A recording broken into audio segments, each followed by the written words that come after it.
Kakapasok lang na balita, patapos banggain ng Philippine Navy resupply ship ang barko ng mga insect, agad-agad raw tayong pinalibutan ng sandamakmak na barko ng China. Kabilang dyan ang PNA Navy warship. Dito walang nagawa ang Pilipinas. Luging-lugi law sa bilang pa lang. Sobrang dami daw kasi as in ng kalabang mga Chinese. Sobrang napikon kasi ang China sa pagbangga ng Pilipinas sa Chinese Maritime Militia na humarang. At dahil napikon na nga ang China, inakyat pa raw nito ang barkong gamit ng AFP. Sa pilitan raw na kinuha ang hawak ng mga armas. Binutas pa ang inflatable boat na nandoon.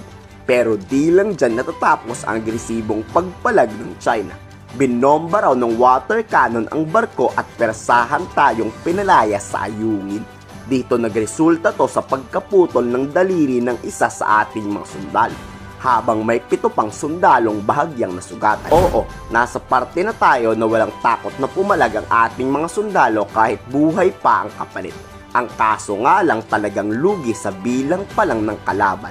Maituturing na ito ang pinaka-agresibong aksyon ng China laban sa ating bansa. It's really the height of their escalation, use of their gray zone operation. It's really the darkest shade of Chinese gray zone operation.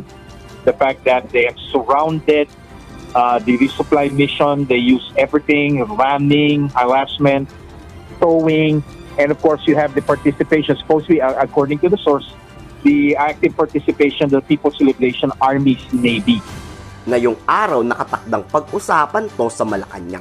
Nakadepende na kay Pangulong Bongbong Marcos kung magdedeklara to ng gulo laban sa China. O antayin pa ba ng gobyernong may mamatay talaga dyan bago nating bombahin yung mga Chinese na yan? This could lead to the invocation of the Mutual Defense Treaty. Just wait for the president to make a decision. That's at this point in time, I don't want to second guess the president. When and how and what will be his statement. Ang mas nakakabahala pa dito, papaano na lang kung akyatin ng China ang BRP Sierra Madre. Talagang magpuputukan raw yan pag nangyari yan.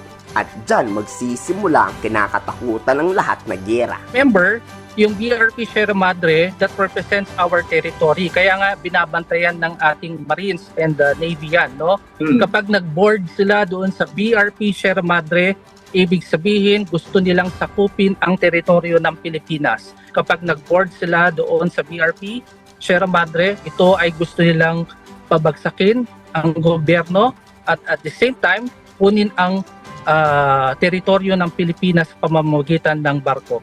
Matinding mensahe raw ang gustong iparating ng China na di natatakot ang China sa Mutual Defense Treaty ng US at Pilipinas.